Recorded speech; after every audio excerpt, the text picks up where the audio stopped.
मैं देवकीनंदन ठाकुर जी का सुन रहा था, वो अपनी राय अलग रखते हैं। कहते हैं कि महाराज को गंभीर रहना चाहिए। उन्होंने एक थोड़ा कठोर शब्द इस्तेमाल कर दिया कि जोकर ही नहीं करनी चाहिए, वो जोकर बन रहे हैं। तो आपको अगर इसका जवाब देना है तो क्या जवाब देना चाहेंगे? देखिए, संत समाज ना सब बड़े हैं और मैं हूँ सबसे छोटा। तो छोटे बच्चे को तो चंचल रहने का अधिकार है, तो मैं तो चंचल हूँ क्योंकि सबसे छोटा हूँ। जब मैं बड़ा हो जाऊँगा तब फिर मैं भी गंभीर ऐसे बैठूंगा। आपकी विनम्रता बहुत अच्छी लगी मुझे, इसमें बहुत सीखने को मिलता है। क्योंकि आप जब सीढ़ियाँ भी उतरते हैं तो लगता है जैसे नृत्य कर रहे हैं। तो वो आपका एक अपना तरीका है। गायों के साथ भागते हुए मैंने आपका एक वीडियो देखा था, बहुत सुंदर लगा वो वीडियो। लेकिन अगर कभी आप नृत्य कर रहे हैं लेकिन अगर कभी दुल्हन अपनी शादी में नाचती है तो आपको कहते हैं नहीं यार ये क्यों नृत्य कर रही है, तो गड़बड़ है। नहीं, दुल्हन का नाचना देखिए हमारी भारतीय परंपरा। हम लोग क्या हैं, हम लोग इस फील्ड से हैं जहाँ पे हम भारतीय संस्कार और संस्कृति की बात ही कर सकते हैं।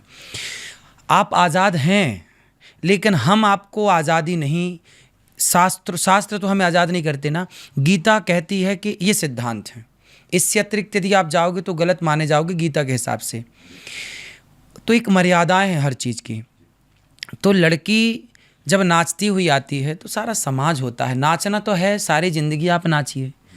खुशी देखिए बहुत सारी बातें हैं। आप बहुत खुश हैं अपने जीवन में ना, ये खुशी भी समाज को मत दिखाइए। आप घर के भीतर खूब खुश रहिए, अपने पत्नी, अपने बच्चे, अपने परिवार, दोस्तों के बीच में। समाज को मत बताइए कि आप बहुत खुश हैं, वरना नज़र लग जाएगी, है ना। इसलिए ना कहा जाता है कुछ चीज़ें पर्दे के अंदर होनी चाहिए। अब बेटी विदाई हो रही है, बाप तो रो रहा है, माँ तो रो रही है, बेटी नाच रही है। आप वैसे पति को परमेश्वर कहते हैं, माना जाता है। पत्नी को मानना चाहिए, वो आपके स्वामी हैं, वो आपके परमेश्वर हैं, वो आपके भगवान हैं।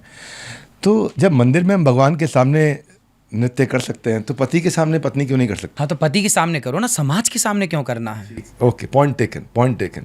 मैं आपकी स्पीड का और तुकबंदी का फ़ैन भी हूँ। आप बड़ी अच्छी तुकबंदी बोलते हैं कि पानी पियो छान के और विवाह करो जान के। पानी पियो छान के और ब्याह करो जान के। बड़ा अच्छा लगा मुझे सुन के। लेकिन अगर जान के विवाह करना है, पहचान के विवाह करना है, तो फिर तो लिव इन रिलेशनशिप में रह करके जानते हैं, फिर उसको भी अपन गलत मानते हैं। ये जानना नहीं। एक जगह आपने बोल दिया कि अब्दुल के साथ हो जाएगा विवाह, नहीं तो तुम्हारा, और फिर अब्दुल के साथ हो गया तो गड़बड़ होगा, फ्रिज में मिलेंगे। तो सारे के सारे अब्दुल जितने फेसबुक पे घूम रहे थे बोले महाराज जी हमने क्या गलती कर दिया। देखिए ऐसा है कि हमारे यहाँ आजकल लड़कियाँ पानी पियो छान के विवाह करो जान के, रिलेशनशिप जो है ना वो गलत है, वो आपको चरित्रहीन बना रही है। और हमारा भारत चरित्रवान भारत है। हमारे यहाँ पूजा किसकी है? चरित्र की। राम चरित्र सुनवे को रसिया, राम लखन सीता मन बसिया। तो कोई पैसे से बड़ा हो सकता है, चरित्र से बड़ा नहीं हो सकता। और आप बताइए, पैसे वाले को आप बड़ा मानते हैं कि चरित्र वाले को? चरित्र वाले। हाँ, जो चरित्रवान है वो सबसे बड़ा है, ना कि पैसे वाले से। पैसे वाला बड़ा है। पैसा तो वैश्या भी कमा लेती है, लेकिन चरित्र बड़ी चीज़ है। रावण पैसे वाला तो था, सोने की लंका, लेकिन पुतले जलाए जाते हैं। और राम झोपड़ी में रहते थे 14 साल, लेकिन पूजा की जाती है क्योंकि चरित्र की पूजा है। इसलिए अपने बच्चों को लिवन में ना रखें। लिवन मतलब चरित्रहीनता। इसलिए यदि आपके बच्चे चरित्रहीन हो गए तो फिर वो समाज का क्या निर्माण करेंगे, राष्ट्र का क्या निर्माण करेंगे? इतिहास गवाह है, चरित्रहीन व्यक्ति कुछ नहीं कर सकता।